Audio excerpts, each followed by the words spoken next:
But while they're getting the presentation up, let me just say thank you for having me here. Ann, Paul, what a great concept, connected creativity. And I particularly like the emphasis on the creative. And I think, John Chu said it very well. We really are kind of entering a digital renaissance period, and it's people like John on the creative side that I think are really leading this. I've been living and working in Hollywood for 15 years now, and just in the last year, I've seen a real kind of watershed moment where you're seeing creators who before were just looking at opportunities in television, film, are now seeing opportunities across all media. They're looking to be involved in IP creation that's transmedia focused. So they're looking at the game development, they're looking at webisodes, they're looking at mobile distribution, they're looking at being and owning that IP and being able to do it independently. I think you're going to see a lot more of that coming down the pike here. All right, let's see. Let's get started here. And what I'm going to talk about today is really two things. The first is the tablet market, the iPads, and Nick talked a little bit about this just a minute ago, but I'll get a little more deeper into it. And the second is Facebook as an entertainment platform. And again, Nick touched on this as well. So let's pull up the first slide here. Really interesting thing that we've seen in the last year is the establishment of a completely new entertainment platform, and that's the iPad or the tablet, the greater tablet market. I mean, think about it. A year ago, there were no iPads. iPads launched in April of 2010. 17 million have been sold just in the last year. And Gartner expects there to be 69.5 million sold in 2011. Now, a lot of these are going to come from the Android market too, because they've entered the scene now. If you were at CES this year, you saw that there were 70 Android tablets that were launched at CES this year. That's a huge number.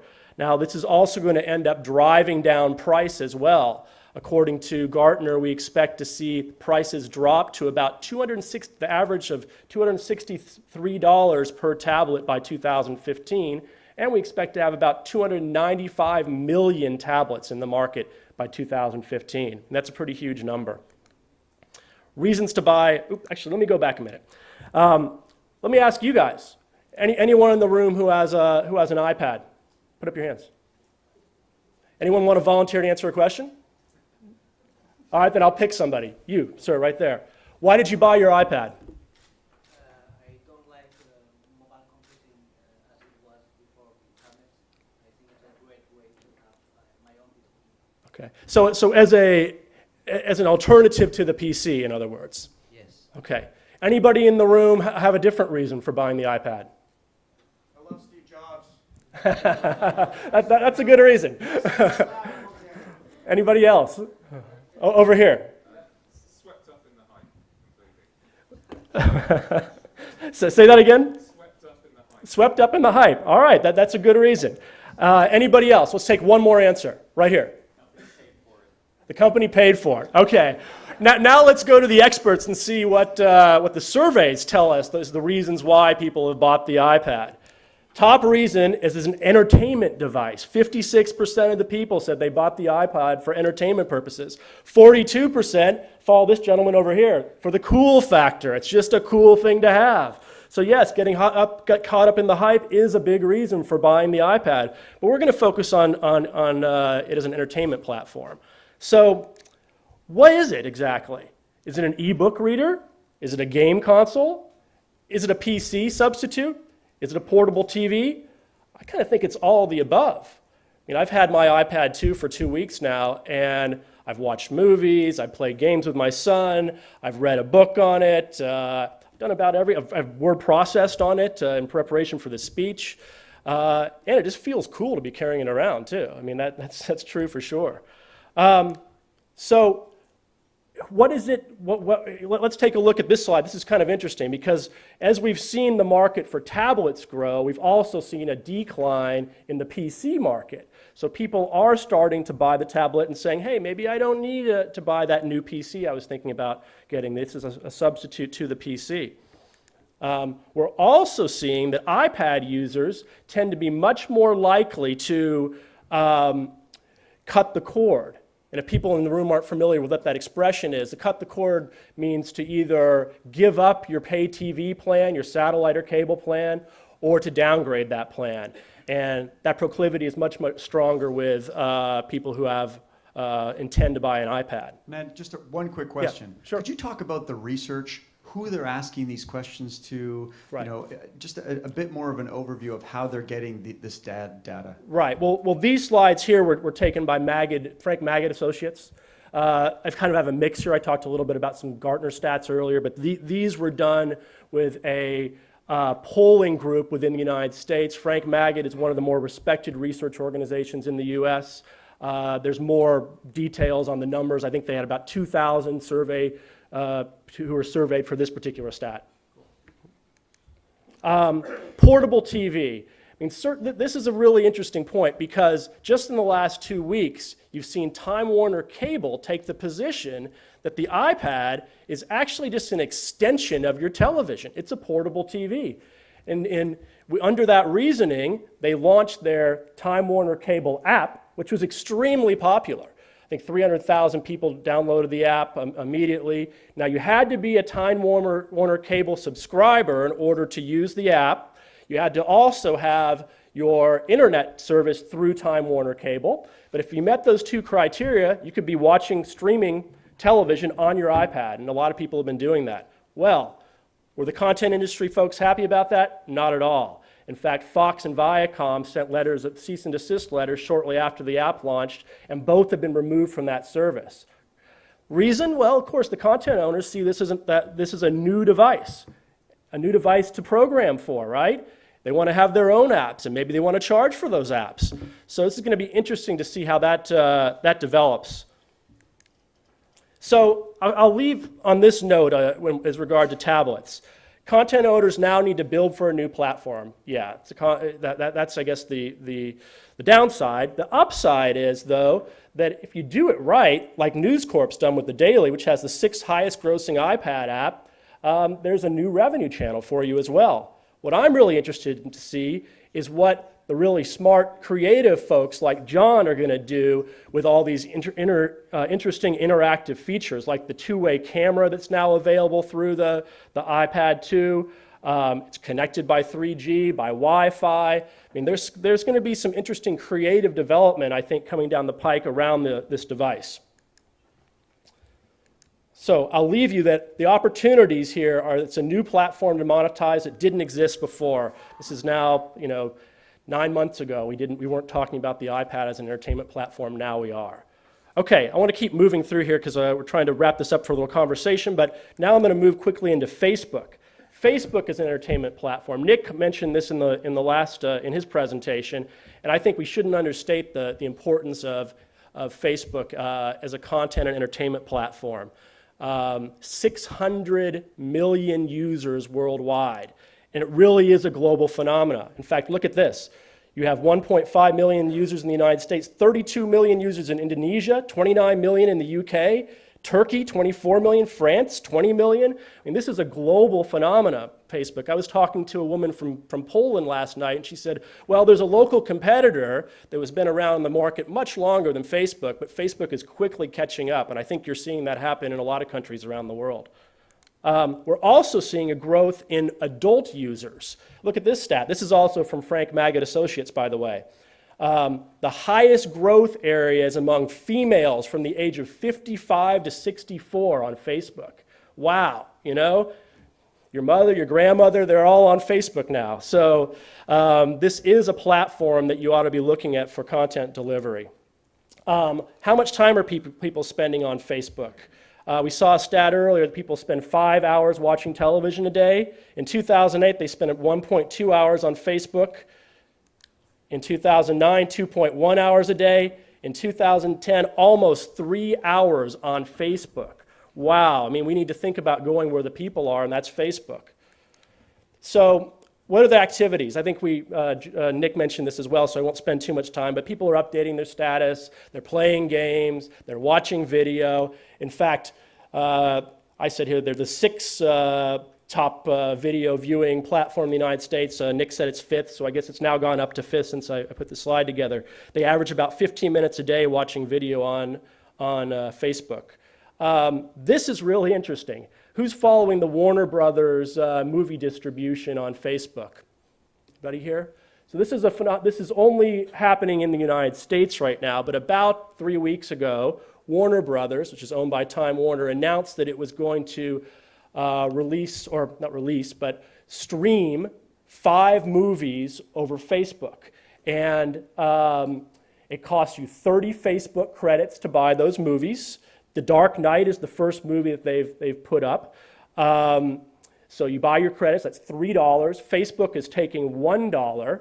And the great thing is that they've selected the movies to put up there because they've looked at what fans are saying about movies on Facebook. So The Dark Knight has over 5 million Facebook fans.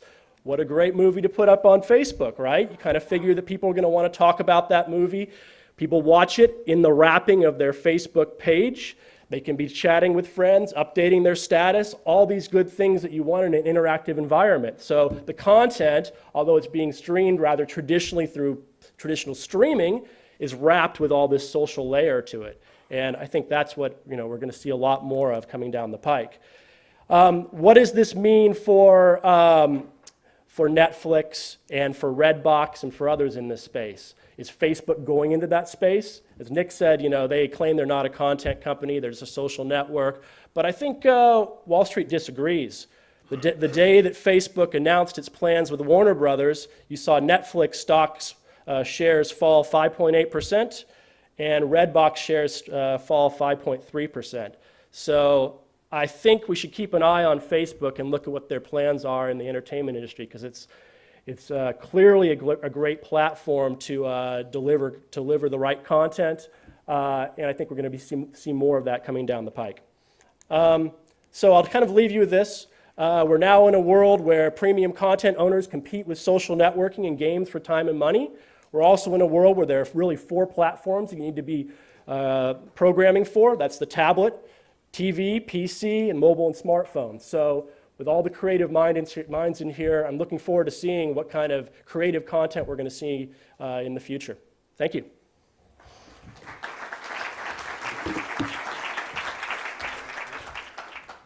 Thanks, Ned.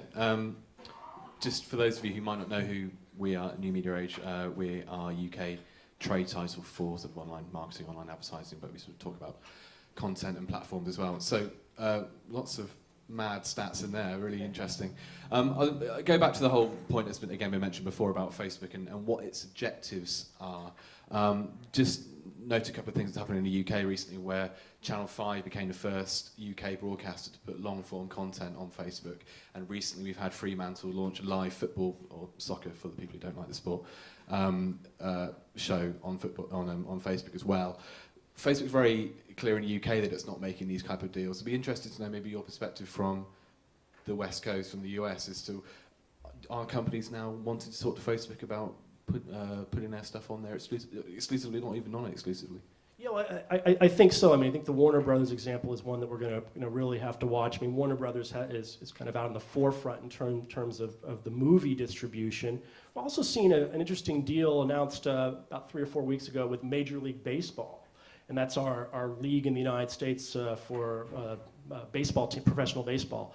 They're going to be streaming certain preseason baseball games for free over Facebook. Now, there's a lot of speculation. This is just the beginning of a bigger deal between Facebook and Major League Baseball, which will direct fans back to either MajorLeagueBaseball.tv or incorporate that content right into Facebook, like we've seen with the Warner Brothers deal. Is sport? Do you think sport could be the way that these new channels go in? Because we've also seen Google strike a deal last year with the IPL, the Indian Premier League cricket thing. I'm not a cricket fan, by the way. Huge deal to distribute rights there online. So do you think sport's going to be the way forward, really, to bring? I think sports probably will be paving a lot of the way. I think with live events like that, there's really a great opportunity to monetize. And of course, the passion that sports bring and the fan pages, and there's just a lot of discussion around sports that makes it a natural for doing deals with Facebook and other social networks. And drawing on your point about the iPad as well as a channel to pull people away from perhaps subscription channels. Interestingly, again with Facebook, yesterday there was another agreement made with Mobile Interactive Group in the UK, which will allow people to vote on Britain's Got Talent or America's Got Talent via Facebook. And so again makes you think, okay, are people going to get to the point where they're watching on Facebook and then voting at the same time, or are we always going to have that dual screen attitude? So well, I saw a really interesting demo just a week ago from the founders of Vio. The new owners of Vio, the CEO, it comes from the games world, and what they're doing is taking a very different approach to online video. What they're doing is really gamifying it, and they've brought an avatar universe into their platform, which is going to beta launch in the UK soon. And I really like what they're doing. I think that might be the direction that we're going to see, where you have a avatar that sits right at the bottom of your screen, and that avatar can comment at any point in the video, and a little bubble comes up, and people can like your comments, and you can gain points and credits for that. It becomes almost a game and increases the interaction engagement with the viewing. I thought it was just a brilliant idea in terms of gamification and online video. On that note, actually, talking about Kinect before and Xbox, I never was a gamer, but I got an Xbox the other year, and I'm a convert massively. So Sky in the UK have got a great on-demand platform on there where it allows you to interact when you're watching a sport with your little avatar and stuff. I think that's absolutely fantastic. But again, going back, another point you mentioned about what does it mean for Facebook for content providers. I'm also curious to know, and maybe this was mentioned before, I'm sorry I missed half of the previous conversation, but how are broadcasters and content providers thinking about this? Because there's a feeling there's a lot of disruption going on, and they might be bypassed in future, and with Facebook and Google going direct to the content providers, so the BBCs in the UK and the ITVs and Channel 4s, are they going to become minor players, not major players? Well, I think there's kind of a dichotomy in Hollywood right now. I mean, you have those on the creative side that John was representing here, who are really interested and bullish about the opportunities in the digital space. And then you have, the older traditional film and television models represented by the Motion Picture Association that are very skeptical about these new models, and rightfully so. Their content has been pirated, and they've been declining in profits. I think, we're going to have to see kind of how this all plays out, and until there's a real business model that makes sense to the content industry, I think they are going to be a little slow to adopt these new technological channels. I mean, certainly that's a huge point. We're seeing in the UK that part of the problem is who's actually selling the advertising around this. Is Facebook taking control? I mean, I come from a search background in terms of journalism, and Facebook is scaring the hell out of Google, massively so. Agencies are switching from Google, brands are switching from Google onto Facebook, and if Facebook starts owning ads for broadcast as well, you can see it happening. Should we go to some questions? I was going to say, I forgot the iPad, so. Anyone put their hand up with the Anyone got any questions? Over there? Oh, yeah. Hold on one sec.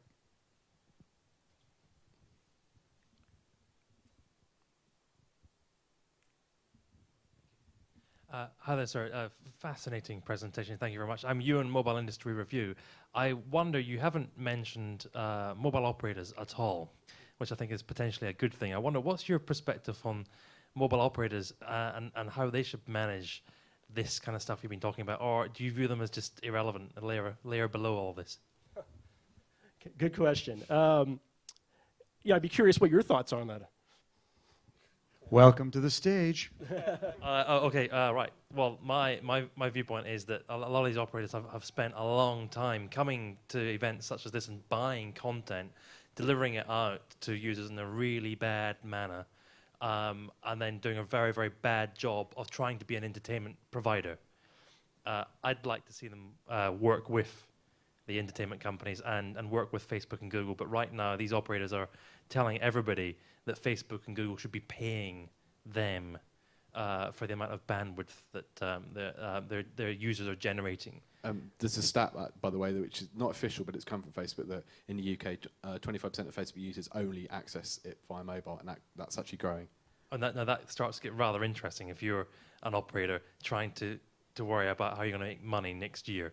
I think they might be irrelevant. In fact, the point that no one has mentioned them at all here, I think we just need a delivery layer, i.e. Wi-Fi and 3G, 4G, whatever. As long as it's working, I don't really care about it. Is that your view? Yeah, I think you've kind of, you've raised a good point. I don't know if they will become completely irrelevant, but I think there is kind of this. It is an extra layer right now that we'll have to see, how that plays out. And in the U.S., I mean, Verizon and was it Google? Yeah, Verizon and Google got together and essentially said that net neutrality is definitely for the internet, but not for mobile.